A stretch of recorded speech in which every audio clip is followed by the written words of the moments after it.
Swastiastu. Om Awignam Astu Nama Sidam. Om Ano Badra Pratawo Yantu Wiswata. Semoga pikiran baik datang dari segala penjuru. Kepada yang terhormat, umat saya, sesama umat sedharma yang saya hormati, saya panjatkan puji syukur kepada Tuhan Yang Maha Esa. Sebab atas asung kerta waranugrahanya, saya dapat menyampaikan Dharma Wacana kali ini. Pada masa pandemi, di mana kita terpaksa untuk tetap di rumah, jumlah pengguna internet di Indonesia semakin berkembang dengan pesat. Di zaman modern, teknologi semakin mudah untuk diakses dan sudah dikenal oleh orang dari mana-mana. Dengan menggunakan internet, kita dapat memperluas wawasan dan belajar perspektif serta cara hidup yang berbeda dari cara hidup kita sendiri. Kita juga dapat melihat masalah-masalah orang lain.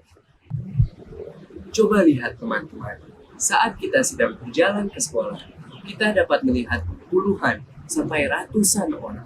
Semua dengan kesadaran, kehidupan, pemikiran, dan perasaan sendiri. Jika kita melihat seseorang yang sedang sengsara, tentu saja kita akan merasa kasihan kepada orang tersebut. Dan saat kita membantu seseorang, kita akan merasa senang dan bersyukur bahwa kita dapat melakukan sesuatu.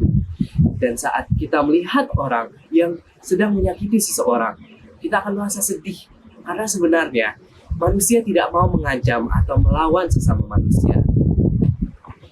Dalam agama Hindu, kita diajarkan untuk peduli pada kesulitan orang lain. Kita didorong untuk membantu orang lain. Ajaran ini disebut Tat Twam Asi, yang berasal dari bahasa Sanskerta. Tat berarti ia, Twam berarti kamu, dan Asi artinya adalah. Jadi, dapat diartikan bahwa ajaran Tat Twam Asi berarti aku adalah kamu, di mana segala makhluk sesama memiliki Atman yang bersumber dari Brahman.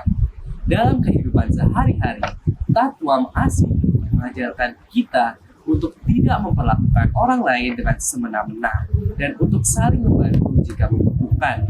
Dengan menolong orang lain, kita dapat menolong diri sendiri, dan dengan menyakiti orang lain, kita hanya menyakiti diri sendiri.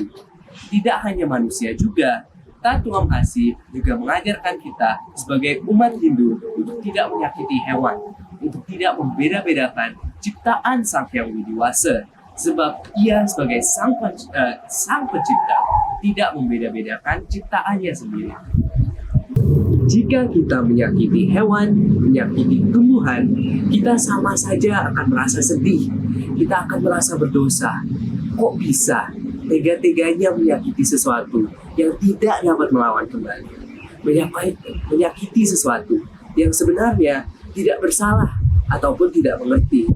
Selain itu, Tat Twam Asi juga mengajarkan umat Hindu untuk tidak mengecilkan orang lain, tidak membuli atau merendahkan kemampuannya.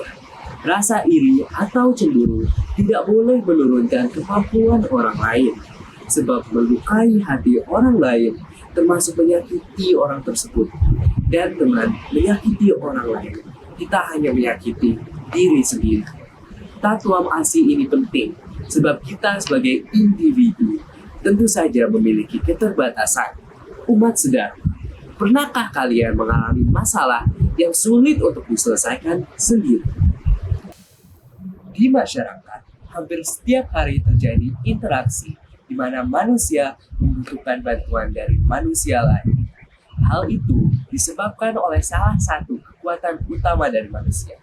Ia merupakan makhluk sosial.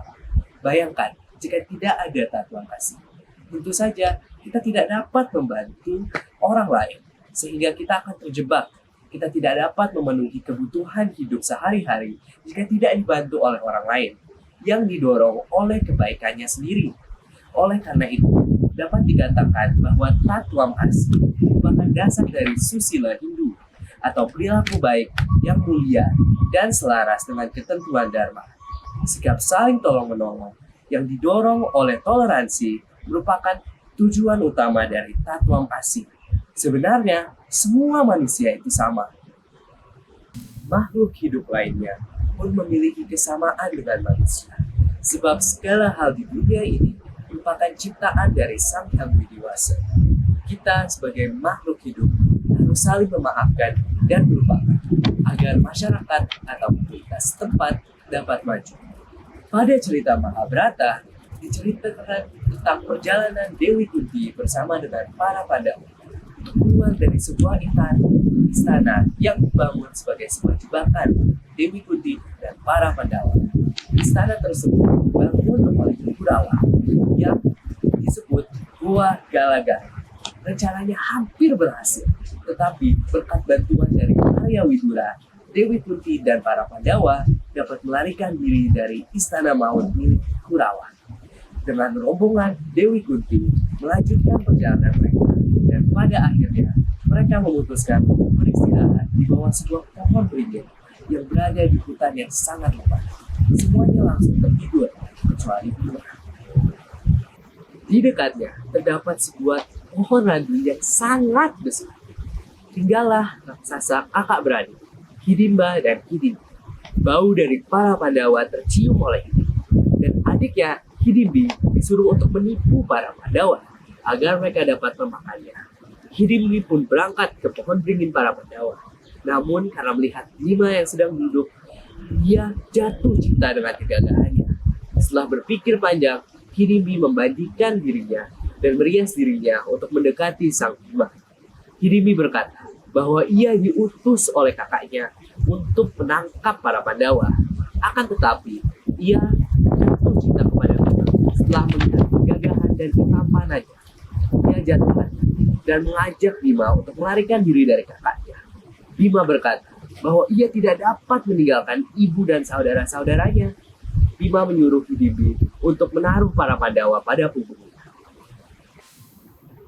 Tak lama kemudian, Hidimbi berjanji untuk menerbangkan mereka dan membawanya ke tempat yang jauh dari kakaknya yang jahat.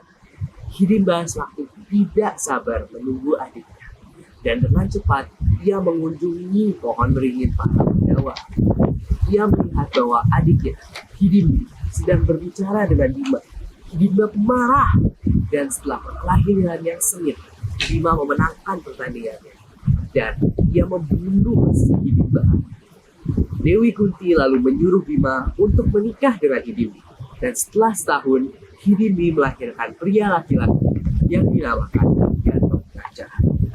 Teman-teman, dapat kita simpulkan bahwa karena keinginan Hidimbi untuk membantu Bima, ia mendapatkan sebuah imbalan yang amat sangat besar, yang menjadikan impiannya menjadi sebuah kenyataan. Sedangkan kakaknya Hidimba yang ingin menyakiti orang lain justru mendapatkan imbalan yang terburuk, kematian. Sama dengan di kehidupan sehari-hari. Tentu saja jika kita berbuat baik atau apabila kita berbuat buruk dengan menyakiti orang lain, kita akan diberikan imbalan yang setara. Umat sedharma, agama Hindu telah memberikan kita pedoman yang sangat kuat untuk menumbuhkan masyarakat yang damai dan bahagia.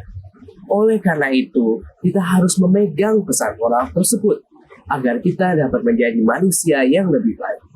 Sekian Dharma Wacana saya. Mari kita menutup dengan para mesanti. Om Santi Santi Santi Om.